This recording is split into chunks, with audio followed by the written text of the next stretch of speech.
A considerable portion of the happenings of life comes to us without any direct choosing on our part, and such happenings are generally regarded as having no relation to our will or character, but as appearing fortuitously, as occurring without a cause.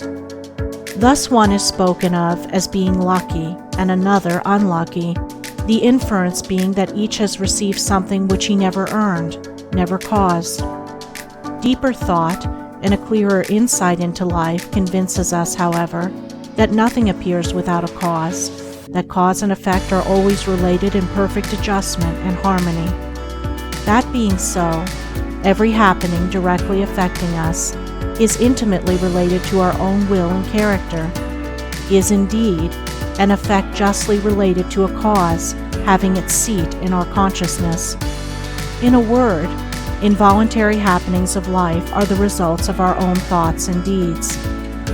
This, I admit, is not apparent on the surface, but what fundamental law, even in the physical universe, is so apparent? If thought, investigation, and experiment are necessary to the discovery of the principles which relate one material atom to another, even so are they imperative to the perception and understanding of the mode of action which relate one mental condition to another. And such modes, such laws, are known by the right doer, by him who has acquired an understanding mind by the practice of true actions. We reap as we sow. Those things which come to us, though not by our own choosing, are by our own causing. The drunkard did not choose the delirium tremens or insanity which overtook him, but he caused it by his own deeds. In this case the law is plain to all minds, but where it is not so plain, it is nonetheless true. Within ourselves is the deep-seated cause of all our sufferings, the spring of all our joys. Alter the inner world of thoughts, and the other world of events will cease to bring you sorrow. Make the heart pure, and to you all things will be pure, all occurrences happy and in true order. Within yourselves deliverance must be sought. Each man his prison makes. Each hath such lordship as the loftiest one's. Nay, for with powers above, around, below, as with all flesh and whatsoever lives, act maketh joy or woe. Our life is good or bad, enslaved or free, according to its causation in our thoughts.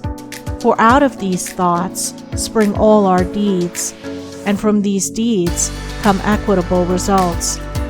We cannot seize good results violently, like a thief, and claim and enjoy them, but we can bring them to pass by setting in motion the cause within ourselves. Men strive for money, sigh for happiness, and would gladly possess wisdom, yet fail to secure these things, while they see others to whom these blessings appear to come unbidden. The reason is that they have generated causes which prevent the fulfillment of their wishes and efforts. Each life is a perfectly woven network of causes and effects, of efforts or lack of efforts, and results, and good results can only be reached by initiating good efforts, good causes. The doer of true actions, who pursues sound methods, grounded on right principles, will not need to strive and struggle for good results. They will be there as the effects of his righteous rule of life. He will reap the fruit of his own actions, and the reaping will be in gladness and peace. This truth of sowing and reaping in the moral sphere is a simple one, yet men are slow to understand and accept it. We have been told by a wise one that the children of darkness are wiser in their day than the children of light. And who would expect, in the material world, to reap and eat where he had not sown and planted? Or who would expect to reap wheat in the field where he had sown tares, and would fall to weeping and complaining if he did not? Yet this is just what men do in the spiritual field of mind and deed.